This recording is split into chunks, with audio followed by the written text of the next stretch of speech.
ndagusuhuje njye nitwa rya Prince. Ntekereza ko warakoze ahantu bakakwambura. Ntekereza ko wakandamijwe n'umuntu mugenzi wawe kandi nawe yambaye umubiri. Byose ukabitekereza ko nawe ari umuntu. Amafaranga yasimbuye ibintu byose kuko nta kintu wakora udafite amafaranga. Iyo umuntu afite amafaranga menshi yigeranya n'Imana akumva yuko ari umuntu wa mbere ku isi.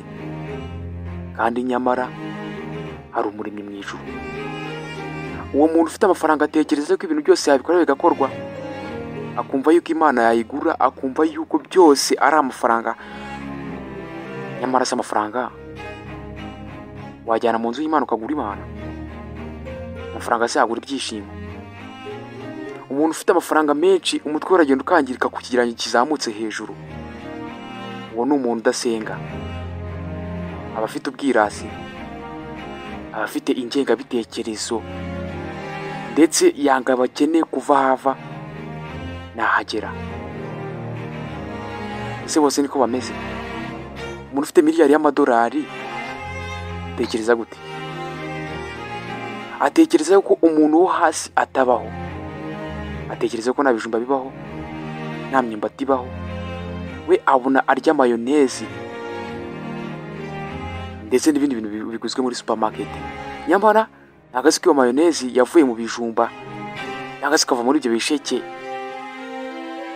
bikava mu isukari. Umuntu kandamiza undi aba yumva yuko uwo muntu we nabo barari kugira, akumva yuko uwo muntu afite imbaraga nyinshi ari nk'igitogotogo. Nyamara we yicaye muri biro ari kuri smartphone ye ntazi bijya mbere. Ese mubona mu myaka 500 iri imbere isi yacu izabigeze he? Iri kuzamuka ku muvuduko ntarengwa, uburyo buri segonda abantu 500 baba bapfuye bishwe n'ibyorezo. Icyo ni icyorezo kimwe mvuze. Ugiye gutoranya buri cyorezo kigenda cyica abantu buri segonda, wasanga ku munsi hapfa abantu benshi cyane. Ariko tubagiye n'abavutse, ko abavuka nibo benshi kurusha abapfa. Imyaka 500 iri imbere atekerezwa yuko mu masegonda make cyane, isegonda rimwe azaza bapfuye abantu miliyari 500 bishwe n'ibyorezo biri kuri iyi si, impanuka ndetse n'ibindi bintu n'indwara zigenda zinzaduka. Imodoka dukora ndetse n'indege byose byica abantu buri segonda na buri munsi. Ndetse n'ibyorezo biza buri munsi biterwa n'ibyo tuba twarakoze. Mayonezi, isukari ndetse n'ibindi bintu bituburwa bikaza bitera indwara. Nyamara imyaka 200 ishije nta ndwara zabagaho nk'izi ngizi. Nta buto bwabagaho, nta birungo, ndetse nta n'ibintu byasukuraga ibiryo twagiraga. Twaryaga ibijumba bidahase, ibirayi bidahase, ndetse n'ibindi bintu bikozwe neza bya kinyarwanda, ndetse no mu bindi bihugu mu muco wabo. Bitekerezwa yuko mu myaka iri kuza umuntu ku munsi azaza bandikiwe ikiro cy'isukari, indwara nyinshi, diabete. Mu myaka 200 iri imbere umuntu wese azaba yifitemo icyorezo cye mu mubiri we. Twe tuzatwarazimiye, hazaba haraje ibindi binyabuzima. Ni ibintu utatekereza yuko bibaho, ariko nyamara urebye no munsi ibyorezo biri kwica abantu buri segonda. Ibyorezo, intambara ndetse n'inzara.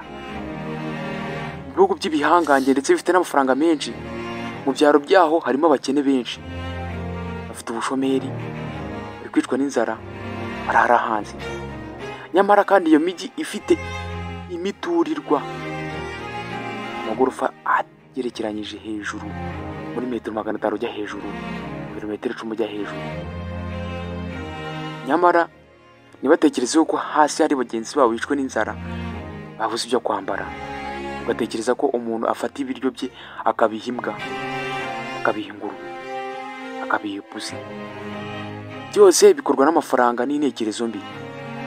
Utekereza neza, uzi gusenga Imana, amenya yuko hasi hari umukene akajya gufasha.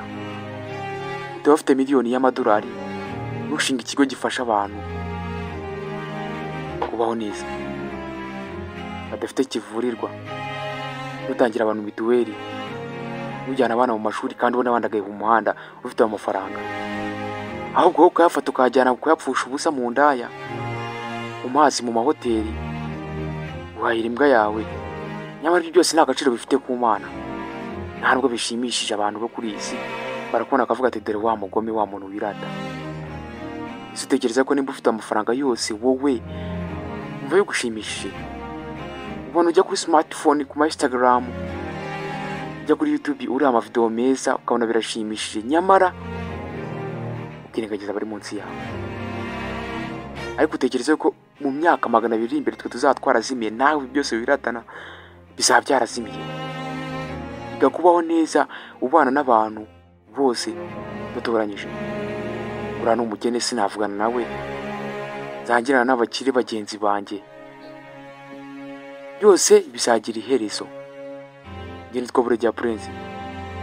Kora subscribe hanyuma tubane mu biganiro byacu umunsi ku wundi. Ibara rya 150 kuri Facebook, YouTube ndetse na TikTok, hose niko nitwa.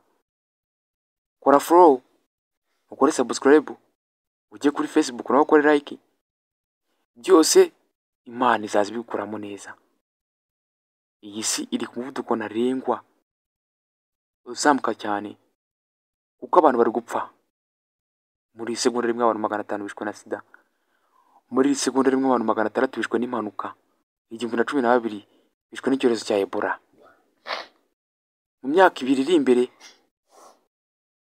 haratekerezwa ko hazaza icyorezo kizica abantu benshi ku isi. Abashakashatsi bari kucyitaho bashaka imiti izakivura. Ndagushimiye, njye nitwa Buregeya Prince. Iki ni ikiganiro ubudakwiye gucikwa. Kora subscribe hanyuma tubane mu biganiro byacu umunsi ku wundi. Ndagushimiye.